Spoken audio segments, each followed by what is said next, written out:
Hello students, welcome to my YouTube channel Priyanka easy math class. आज के इस video का टॉपिक है फैक्टर्स, जो क्लास 6 के चैप्टर 3 से है। तो हम सबसे पहले जानेंगे फैक्टर्स क्या होते हैं, फैक्टर को इंट्रोड्यूस करेंगे। उसके लिए हमने एक एग्जाम्पल लिया है। प्रैक्टिकली हम समझेंगे कि फैक्टर्स क्या है, इससे आपका फैक्टर का कॉन्सेप्ट अच्छे से क्लियर हो जाएगा। We have 4 balls. We want to arrange them in rows and each row has same number of balls. हमारे पास 4 बॉल हैं और हम इनको रोज में अरेंज करना चाहते हैं और हर रो में हमें सेम नंबर की बॉल चाहिए। अगर हम एक बॉल सब में अरेंज कर रहे हैं तो सब में इक्वली एक बॉल हो, या जिसमें हम 2 अरेंज कर रहे हैं तो 2 बॉल हो। तो अगर हमारे पास 4 बॉल हैं और हम इक्वली अरेंज कर रहे हैं, तो अगर हम 1-1 सब में अरेंज करेंगे तो हर रो में हमारी आ जाएंगी एक बॉल। 4 बॉल्स हैं तो हमने एक रो में एक बॉल रखी, दूसरी रो में दूसरी बॉल, तीसरी रो में तीसरी, और ये चौथी रो में चौथी बॉल रखी। तो हमारी हर रो में एक बॉल है। तो नंबर ऑफ जो हमारी बॉल्स हैं वो 1 है और नंबर ऑफ रोज हैं हमारे 4। तो इस तरह ये 4 बॉल एक रो में इक्वली डिस्ट्रीब्यूट हो गई और 1 into 4 यानी कि 4 हो गई इसकी वैल्यू। नेक्स्ट है, अब हम चाहते हैं कि दूसरा कुछ एग्जांपल लें। एक रो में अगर हम 2 बॉल रखते हैं, अगर हम एक रो में 2 बॉल यूज कर रहे हैं, एक रो में हमने ये 2 बॉल रखी, एक रो में ये 2 बॉल रखी, इक्वली डिस्ट्रीब्यूट किया, तो अब क्या होगा कि एक रो में रो की वैल्यू कितनी हो गई, रो हमने दो रो यूज की है और बॉल भी 2 हैं, तो नंबर ऑफ बॉल्स है 2 और नंबर ऑफ रोज है 2। 2 रोज हैं, 2 बॉल्स हैं, हर रो में 2 बॉल्स हैं, तो 2 2 जा 4। तो ये भी इक्वली डिस्ट्रीब्यूशन हो गया 4 बॉल्स का हर रो में। यहां पे इक्वली डिस्ट्रीब्यूशन था 1-1 बॉल का, इससे भी हमें 4 आया था। यहां पे इक्वली डिस्ट्रीब्यूशन है और ये 2 बॉल्स का इक्वल डिस्ट्रीब्यूशन है हर रो में। अब हम अगर चाहें कि एक रो में 3 बॉल कर दें, तो अगर हम एक रो में 3 बॉल्स कर देंगे तो नेक्स्ट रो में सिर्फ 1 बॉल बचेगी, क्योंकि हमारे पास तो सिर्फ 4 ही बॉल है। We have 4 balls. तो ये हम डिस्ट्रीब्यूशन नहीं कर सकते कि एक रो में हम 3 कर लें और एक रो में सिर्फ 1 रहने दें, तो वो इक्वल डिस्ट्रीब्यूशन नहीं होगा। हमें हर रो में इक्वल डिस्ट्रीब्यूशन, हमें हर रो में सेम नंबर ऑफ बॉल्स चाहिए, तो हम ये वाला डिस्ट्रीब्यूशन नहीं कर सकते। तो हम क्या कर सकते हैं कि एक साथ 3 तो हम कर सकते नहीं। एक बार हमने 1-1 का डिस्ट्रीब्यूशन किया, एक बार 2-2 का किया, 3 का हम कर नहीं सकते क्योंकि वो फिर नेक्स्ट रो में प्रॉब्लम आएगा, उसमें इक्वल डिस्ट्रीब्यूशन नहीं होगा। तो हम एक ही रो में 4 बॉल्स को रख देंगे, तो नंबर ऑफ रोज क्या हो जाएंगी, ये 4 बॉल्स हो गई और नंबर ऑफ ये हो गया हमारा 4 into 1। नंबर ऑफ बॉल्स है हमारी 4, नंबर ऑफ बॉल्स है 4 और रो है हमारा 1। तो इसको भी सॉल्व करेंगे तो हमारी वैल्यू आएगी 4। तो ये हमने देखा कि ये बॉल्स का इक्वल डिस्ट्रीब्यूशन है।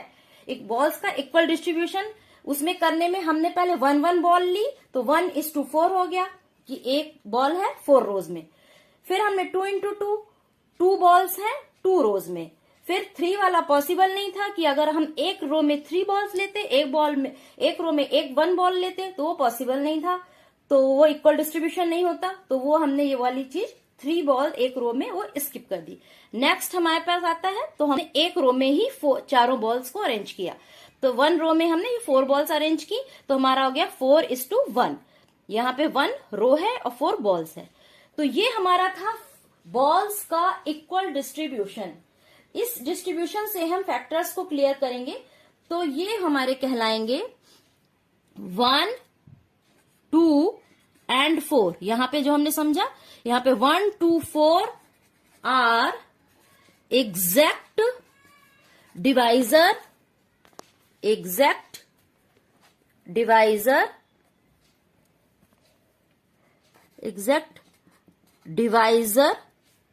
ऑफ 4।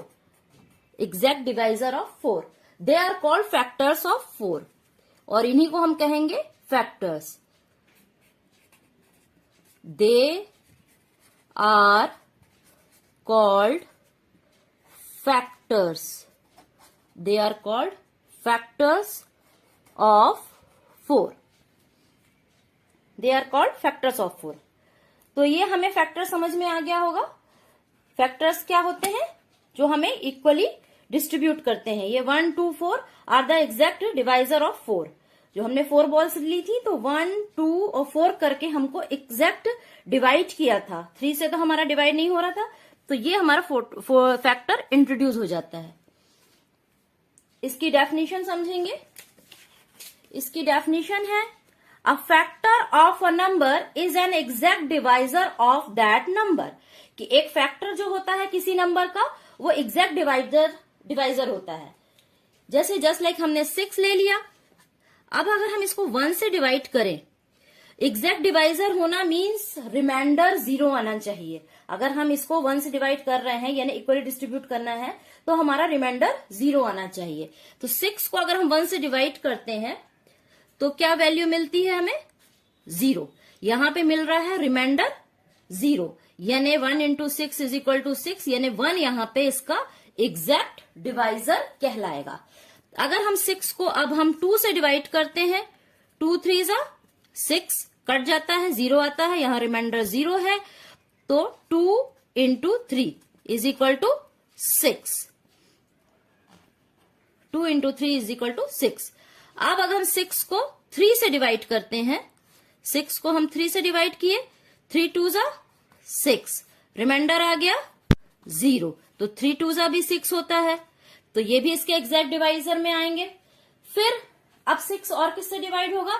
6 या फिर खुद 6 से डिवाइड होगा। तो 6, अगर 6 को हम 5 से डिवाइड करके देख लेते हैं। 6 को अगर हम 4 से ही डिवाइड कर लेते हैं तो 4 1 4, 4 1 4, सब्ट्रैक्ट करेंगे, वैल्यू आ गई 2। तो यहां पे रिमाइंडर क्या मिल रहा है हमें? 2। तो 4 हमारा ये 6 का एग्जैक्ट डिवाइजर नहीं है। 4 6 का एग्जैक्ट डिवाइजर नहीं है, इसलिए इसको डिवाइजर में नहीं रखेंगे। नेक्स्ट है 6, 5 से भी करेंगे तब भी रिमाइंडर 1 आएगा, तो 5 भी हमारा एग्जैक्ट डिवाइजर नहीं है। अब 6 को 6 से करेंगे तो 6 1 6, सब्ट्रैक्ट करेंगे, 0 आ गया, तो यहां पे रिमाइंडर 0 है, यानी कि 6 इंटू 1 इज इक्वल टू 6। तो इस एग्जाम्पल से समझ में आता है कि इसमें 1, 2, 3 और 6, 1 2 3 और 6 ये चारों क्या है? Is exact divisor of number 6। ये 6 के एग्जैक्ट डिवाइजर हैं, क्योंकि इससे ये कंप्लीटली डिवाइड हो रहे हैं।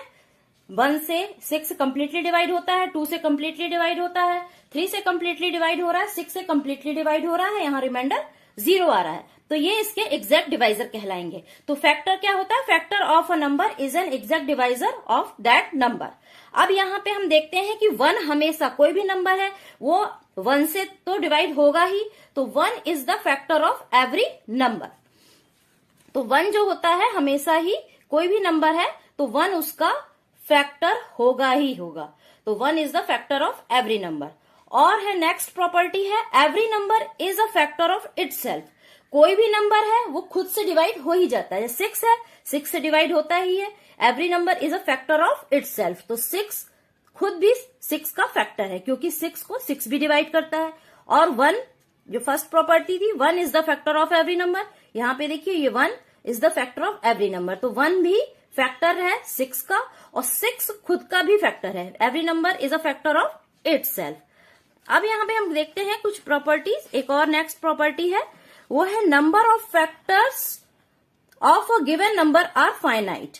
यहाँ पे हमने 6 के जो फैक्टर्स निकाले थे तो वो हमने देखे थे कि वो काउंटेबल है, फाइनाइट है। ऐसे नहीं कि अब 6 के बाद और भी बहुत सारे नंबर्स आ रहे हैं या बहुत सारे हैं और अदर्स नंबर भी हैं जिनसे जो 6 के फैक्टर है या आगे और भी फैक्टर्स उसके बढ़ते जा रहे हैं, ऐसे नहीं है। तो इसका मतलब है कि ये वैल्यू फाइनाइट है, काउंटेबल है।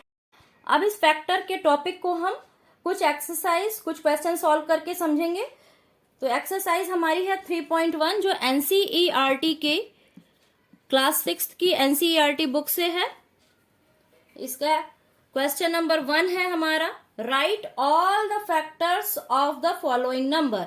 इसमें फर्स्ट नंबर है 24, इसके हमको फैक्टर्स निकालने हैं। ये एक्सरसाइज 3.1 है एनसीईआरटी क्लास 6 की। तो इसके हमें फैक्टर्स निकालने हैं। तो फैक्टर्स में हम देखेंगे कि 24 किस किस तरह से हम आ सकता है मल्टीप्लाई करने में। तो यहां पे देखिए 1 इंटू 24 होता है, 2 इंटू 12 वो भी 24 होता है, 3 इंटू 8 ये भी 24 है, 4 इंटू 6 ये 24 है, एंड 12 इंटू 2 ये भी 24 है, 24 वंजा ये भी 24 है। तो ये इस तरह से ये 24 वंजा यहां से भी रिवर्स हो रहा है, तो उससे भी हम समझ सकते हैं। तो इसमें हमको ये चीज समझ में आ रही है कि 24 को हमने इस तरह से डिस्ट्रीब्यूट कर लिया है कि 1 इंटू 24 करेंगे तो भी 24 आएगा। तो इस एग्जाम्पल से हमें मिलता है इसका आंसर कि इसके 1, 2, 3, 4, फिर है हमारा 6, 8, 12 एंड 24 खुद। तो 1, 2, 3, 4, 6, 8, 12, 24 ये सभी हमारे 24 के फैक्टर्स हैं। 1, 2, 3, 4, 6, 8, 12, 24 इन सभी से 24 एग्जैक्टली डिवाइड हो जाएगा। 1 से करें, 2 से करें, 3 से करें, 4 से, 6, 8, 12, 24 इन सभी से 24 एग्जैक्टली डिवाइड हो जाएगा। तो ये सब हमारे 24 के फैक्टर्स कहलाएंगे। अब नेक्स्ट एग्जांपल लेते हैं हम। नेक्स्ट बी क्वेश्चन है इसी का 15। तो हम इसको सॉल्व करते हैं। 15 को हम क्या लिख सकते हैं, 1 इंटू 15, 3 5 जा 15, 5 3 जा 15। तो आंसर क्या आएगा, इसके कौन कौन से फैक्टर्स हो गए, 1 3 5, 1 3 5 एंड 15 खुद भी इसका फैक्टर होगा। तो ये इसके फैक्टर्स कहलाएंगे 1 3 5 एंड 15। नेक्स्ट थर्ड एग्जांपल हम लेते हैं। थर्ड एग्जांपल है 21। इसको सॉल्व करते हैं। 21 इसको हम लिख सकते हैं 1 इंटू 21 क्योंकि कोई भी नंबर अपना भी एक उसका फैक्टर होता है, स्वयं का 1 जो है सभी का फैक्टर है। और 3 इंटू 7, 7 इंटू 3, तो इसके फैक्टर्स क्या आ जाएंगे, तो 21 के फैक्टर्स हैं 1 3 7 एंड 21। तो ये प्रॉपर्टी में हमने देखा था कि 1 जो है कोई भी नंबर हो 1 सबका फैक्टर होता है, और कोई भी नंबर जो नंबर दिया है वो खुद का भी फैक्टर होता है, फैक्टर इटसेल्फ। ये प्रॉपर्टी हमने पढ़ी थी। ये हो गया थर्ड इसका question. Question number 4, question number 4 है 27। इसको हम सॉल्व करेंगे। तो 27 के फैक्टर्स हम लिख सकते हैं 1 इंटू 27, 3 इंटू 9, 9 इंटू 3। तो इसके फैक्टर 27 के फैक्टर्स आ जाएंगे 1 3 9 एंड 27। ये इसके फैक्टर्स हो गए 1 3 9 एंड 27। नेक्स्ट एग्जांपल है इसी का क्वेश्चन नंबर 1 का हम देखेंगे। ई दिया है हमारा 12। तो 12 को हम सॉल्व करेंगे। तो 12 हो जाएगा 1 इंटू 12 हो सकता है, 2 6 जा 12 हो सकता है, 3 4 जा 12 हो सकता है, 4 3 जा 12 हो सकता है। तो इसके फैक्टर्स आ गए हमारे 1 2 3 4 6 एंड 12। तो ये फैक्टर्स हो गए। ये है था क्वेश्चन नंबर ई। नेक्स्ट है 20। इसको हम सॉल्व करेंगे। तो 20 को हम कैसे कर सकते हैं, 1 इंटू 20 तो भी 20 आएगा, 2 10 जा 20, 4 5 जा 20, 5 4 20। तो इसके फैक्टर्स क्या आ गए? इसके फैक्टर्स आएंगे 1 2 4 5 10 एंड 20। ये इसके फैक्टर्स आ जाएंगे। नेक्स्ट है हमारा, ये था हमारा क्वेश्चन नंबर एफ, फर्स्ट का एफ नंबर का क्वेश्चन था। नेक्स्ट हम देखते हैं जी। जी नंबर पे क्या था हमारा? 18 दिया हुआ है हमारा। इसको सॉल्व करते हैं तो 18 कैसे आएगा? 1 इंटू 18, ये 18 होता है। 2 9 जा 18 होता है। 3 6 जा 18 होता है। 6 3 जा 18 होता है। तो 18 के फैक्टर्स आ जाएंगे हमारे 1 2 3 6 9 एंड 18। तो ये थे हमारे कुछ क्वेश्चन जो मैंने आपको सॉल्व करके दिखाए हैं। आई थिंक इस वीडियो से आपको फैक्टर्स के बारे में जो भी डाउट्स हो गए वो क्लियर हो गए होंगे। इसके बाद हम नेक्स्ट वीडियो में मिलेंगे मल्टीपल्स के साथ। Thank you for watching. Please like subscribe my channel.